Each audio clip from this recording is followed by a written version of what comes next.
All right, ladies and gents, so today we're going to be finishing the notes from yesterday, and we are going to actually be finding the surface area of cylinders. So if you notice over here, I have the surface area formula written out for you. Now, I don't know about you, but I'm one that really likes to understand something so that I don't have to memorize it for a later date. So I have a little explanation about where does that 2 pi r squared come from, and where does that 2 pi rh come from? So if I go over here, you're going to notice that we have two cylinders, and they are identical. And what I'm actually going to do is find the net of the cylinder on the left. So the first thing that pops off is the top circle, and then the bottom circle also pops off. So I know if I want to find the surface area of that cylinder, I'm going to have to find the surface area of one of those circles, or the area of one of those circles, and I'm going to multiply it by 2. And now if you remember, the area formula to a circle is pi r squared. So if you look back at your notes, that's exactly what this part of the surface area formula comes from. It comes from the two areas of the circle. Now, the 2 pi rh is a little bit different. If I keep going and I actually cut down the side of the cylinder and flatten it out, you're going to notice that it's going to create that blue rectangle. Now, the area formula for a rectangle is height times the base. Now we can see that the height is the same height as the cylinder. So if you look over to the right, that h has not changed. But where in the world do we get the base of that rectangle? Well, it actually comes from the circumference of the circle. So if you notice, it's like I'm taking that circumference of that circle, or the curved part of the circle, and I'm stretching it out, and it becomes your base of your rectangle, okay? And if you remember the formula for the circumference of a circle, it's 2 pi r. And so if I want to find the area of that blue rectangle, it's going to be 2 pi r, which is the base of it, times your height.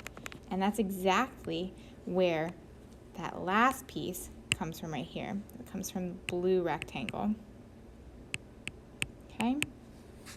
So these surface area formulas are a little bit easier than yesterday's because you only have two pieces of information that you need to know in order to use them. You need to know your radius and your height. So if you're looking at number 9, your radius of that cylinder is going to be 11, and your height of that cylinder is going to be 26. Now all you have to do is plug and chug. Put it into your surface area formula, where it's 2 pi r squared, so 2 pi 11 squared, plus 2 pi rh, so 2 pi 11 times 26.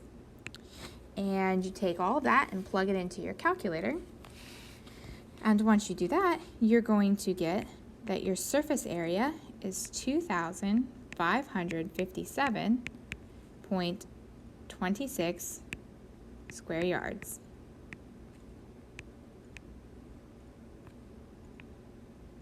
Okay, let's do it again. So again, you need to know your radius and your height for the surface area formula. So your radius here, be careful, it is not 15. That 15 is your diameter. So what does that mean your radius is? Half of it, so 7.5. And your height is 9 meters. And again, take that information and just plug it into your surface area formula, where it's 2 pi r squared, so 2 pi 7.5 squared, plus 2 pi rh, 2 pi 7.5 times 9. And use your calculator to plug that all in, and you're going to find that the answer for this surface area is 777, lucky sevens, 0.54 square meters. Okay, so let's keep going. If we look at these word problems, they do get a little bit trickier, so follow along. In number 11, it says, if the surface area of a box of cereal below is 272 square inches, find the length of the box. Okay, well, that box down here is a rectangular prism. And we know that the surface area for a rectangular prism is going to be 2 times the length times the width, plus 2 times the length times the height, plus 2 times the width times the height. Once you have that, just plug in what you know. So we know from up here that our surface area is going to be 272.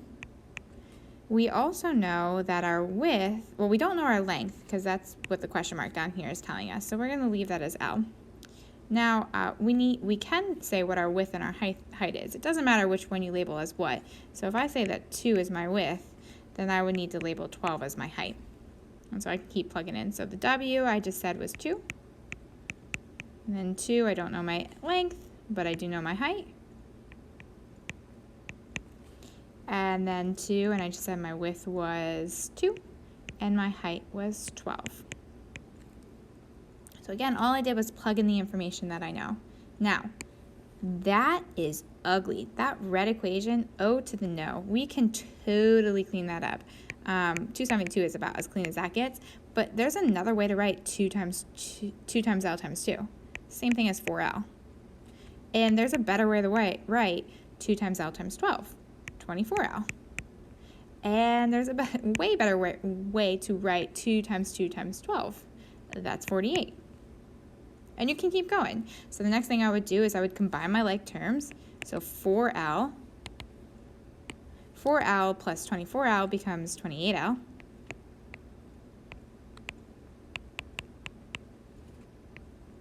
And now we have a problem that we all know how to solve. Subtract 48 from both sides. And then I would divide both sides by 28. And I'm going to find that the length is going to equal 8. And please don't forget your units, 8 inches. And that's that. All right, let's do it again. So in number 12, this one says the surface area of a soup can below is 51.84 inches squared. If the diameter of the can is 3 inches, find the height of the can. Okay, so first things first, what shape do you have there? It's a cylinder. So if we plug in our surface area, or rewrite our surface area formula for a cylinder, it's going to be 2 pi r squared. Remember, that's from the circles. So pi r squared is one circle's area, multiplied by 2 because there's a top and a bottom, plus 2 pi r h, and that will be the area of the rectangle once you flatten out the cylinder, where the 2 pi r comes from your circumference, and the h will be the height of your rectangle, and also the height of your cylinder. Just a little review part there. Anywho, you write down the surface area, and then you're going to plug in what you know. So they tell me here that the surface area for this can is 51.84. And then they also give me enough information to find the radius. Please don't say that it's 3 inches. Don't do that, don't do that. That's the diameter. So the radius is going to be half of that, which is 1.5. And then keep going, 2 pi r, again 1.5 we just said was the radius, and the h is the unknown, so just leave it as h.